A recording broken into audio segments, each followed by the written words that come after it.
Hello সবাইকে, তোমরা সবাই কেমন আছো? আশা করছি তোমরা সবাই খুব ভালো আছো আর আমিও খুব ভালো আছি। চলো ভিডিওটা শুরু করা যাক। তো দেখো, সকাল সকাল বেরিয়ে পড়েছি আমি আর দিদি, যাচ্ছি পার্লারে।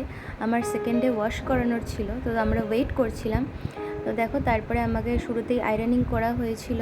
আর তারপরে দিদি যে ট্রিটমেন্টটা করবে ওটার জন্য ওকে বসিয়েও রাখা হয়েছিল। তারপর আমাকে হেয়ার ওয়াশ করিয়ে দেখো ওর অ্যাপ্লিকেশন স্টার্ট হয়ে গেছে। তারপর চুলটা আমাকে ড্রাই করিয়ে দিচ্ছিল। ড্রাই করে নেওয়ার পরে আমি যে কাটটা দেখিয়েছিলাম, হেয়ার কাটটা, সেইটাই করে দিচ্ছিল। লেয়ার এত সুন্দর কেটেছিল বলার নয়, আমার খুব পছন্দ হয়েছিল। তো এটা হচ্ছে দিদির আবার এখানে ব্লো ড্রাই হচ্ছিল অ্যাপ্লিকেশনের পরে, আর তারপরে আবার আয়রনিং হচ্ছিল। এই হচ্ছে ফাইনাল রেজাল্ট। আমার ভীষণ ভীষণ পছন্দ হয়েছে, আমার মুখ দেখেই তোমরা বুঝতে পারছো। তো চলো টাটা, দেখা হচ্ছে নেক্সট ভিডিওতে।